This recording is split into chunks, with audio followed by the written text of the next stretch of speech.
अस्सलाम वालेकुम everyone, my name is Mohammad Ramzan Ishtiaq और आज जो हम वीडियो बनाने जा रहे हैं उसकी जो हमारा टॉपिक है that is paper attempting techniques. इस वीडियो को बनाने का मकसद ये है क्योंकि बहुत सारे लोगों ने मुझे यूट्यूब पे भी कमेंट किया है और फेसबुक पे भी उन्होंने कहा है कि हम पेपर अटेम्प्टिंग टेक्निक्स के बारे में जानना चाहते हैं। तो आज ये वीडियो उन लोगों के लिए स्पेसिफिक है। इसमें मैं बताऊँगा कि आपने जो हर एक क्वेश्चन अटैम्प्ट करना है उसमें आपने कौन कौन सी चीज़ें जो है उसमें इंक्लूड करनी है। सबसे पहले जो पहली चीज़ है, आपने हर एक क्वेश्चन में जो है वो आउटलाइन ज़रूर बनानी है। ठीक है, हर क्वेश्चन जो भी होगा उसको अटेम्प्ट करते हुए आपने उसकी सबसे पहले आउटलाइन बनानी है। फॉर एग्जांपल हम इसको एक साथ में एंड पे एग्जांपल के साथ भी मैं बताऊंगा कि आपने किस तरह ये चीज़ें करनी है, तो वीडियो को कंप्लीट देखिए।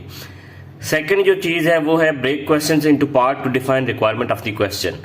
इसमें क्या है कि आपने अगर लेट से आपसे क्वेश्चन पूछा गया तो आपने उसको पार्ट्स में डिवाइड कर लेना कि इसमें वो क्या क्या चीज़ें जो है वो पूछना चाह रहा है।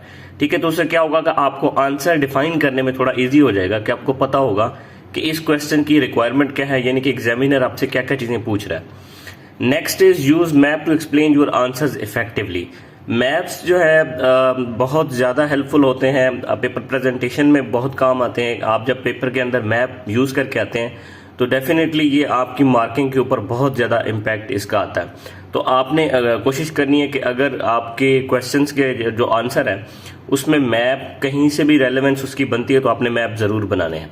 उसके बाद drawing diagrams to support your answer. Diagrams के ज़रिए भी आप जो है अपने आंसर को सपोर्ट कर सकते हैं, एक्सप्लेन कर सकते हैं चीज़ें। तो आपने जो है वो डायग्राम्स भी ज़रूर बनानी है पेपर में।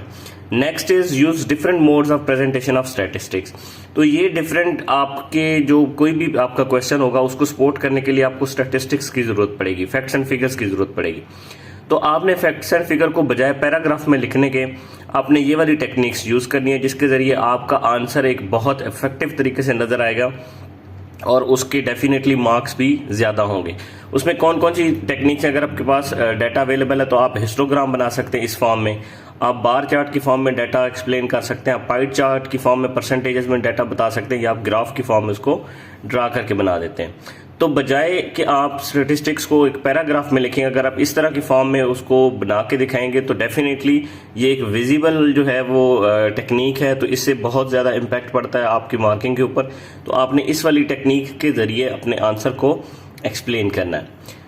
नेक्स्ट इज कि अगर आपसे क्रिटिकल एनालिसिस पूछा जाता है तो उसमें आपने एक पर्सपेक्टिव लेके नहीं चलना, आपने दोनों पर्सपेक्टिव एक्सप्लेन करने हैं कि इस पर्सपेक्टिव की सपोर्ट में क्या क्या चीज़ें हैं और इस पर्सपेक्टिव या इस टॉपिक के अगेंस्ट क्या क्या चीज़ें, और एंड पे आपने अपना क्रिटिकल एनालिसिस देना। ठीक है, तो right conclusion in analytical question, इसी में आप पहले क्रिटिकल एनालिसिस करके कि इसके प्लस क्या हैं, इसके नेगेटिव्स क्या हैं, उस पे जाके एंड पे आपने जो है वो बताना है कि मेरा ओपिनियन क्या है। अब इसी को हम एक एग्जांपल के जरिए एक्सप्लेन करते हैं। फॉर एग्जांपल आपको एक क्वेश्चन आता है कि CPEC is a debt burden or opportunity for Pakistan. ठीक है, तो इसमें सबसे पहले तो आपने आउटलाइन बनानी है इसमें कि मैं क्या क्या चीज़ें लिखूंगा। मैं इंट्रोडक्शन लिखूंगा, सी पैक के बारे में मैं बताऊंगा कि डिटेल्स ऑफ सी पैक क्या है, how CPEC is debt burden for Pakistan, how CPEC is opportunity for Pakistan, और एंड पे कंक्लूजन।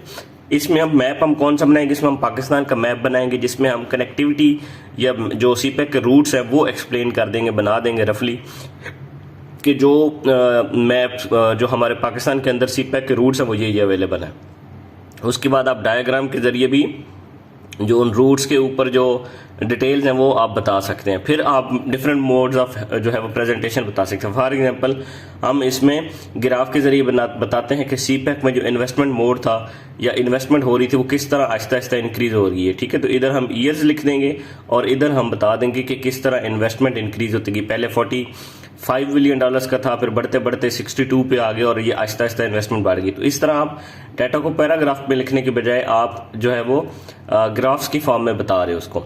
फिर क्योंकि अब ये वाला क्वेश्चन हमारा था ही क्रिटिकल एनालिसिस से रिलेटेड कि क्या ये डेट बर्डन है या अपॉर्चुनिटी है, तो आपने पहले सपोर्ट करना है कि किस तरह ये पाकिस्तान के लिए अपॉर्चुनिटी है। फिर आपने सपोर्ट करना है कि किस तरह ये या क्या ओपिनियंस हैं कि किस तरह ये पाकिस्तान के लिए डेट बर्डन हो सकता है, और एंड पे जाके आपने अपना एनालिसिस देना है कि मेरे पर्सपेक्टिव से ये पाकिस्तान के लिए एक अपॉर्चुनिटी है, और उसमें अपने स्टैटिस्टिक्स को एक्सप्लेन कर देना है कि इन वजूहात की वजह से अगर देखा जाए तो ये इट इज़ वेरी क्लियर कि CPEC is an opportunity for Pakistan.